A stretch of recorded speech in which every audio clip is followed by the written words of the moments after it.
Keeping a close eye on our expenses is still a common aspect of our day-to-day lives, and for the younger generation, earning an extra bit of cash on the side would be the ideal situation.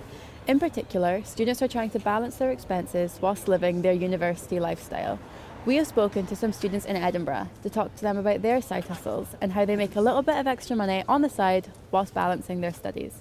Lewis Brzezinski is a fourth-year film student. He uses his photography as his side hustle. Within his blog, Lost in Travel, Lewis shares his photography from his travels around the world and works at events whilst earning a small amount of income. From going to uni, I'm a photographer, a content creator and a videographer in my spare time. Mainly a travel content creator where I go around and take photos of cities and of landscapes, and I post them up on Instagram, and I try to inspire people to go out and see the world as well. My part-time job is just there to fund me weekly, when my photography stuff is more there just to give me some money every so often, but right now it is mainly just a passion that I hope to maybe take to the future one day.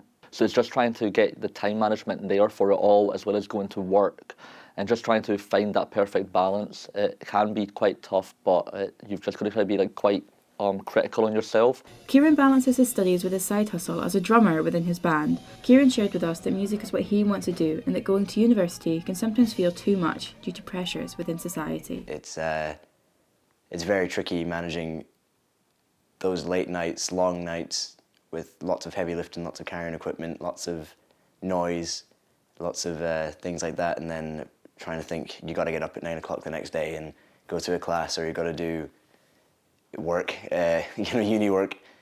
I want to be a drummer and I want to be playing music. I want to be doing that live, but there's certain factors.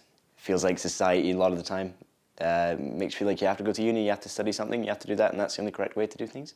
So you have to go through that path. So I feel like I'm trying to cram the university side of my life around what I actually want to be doing.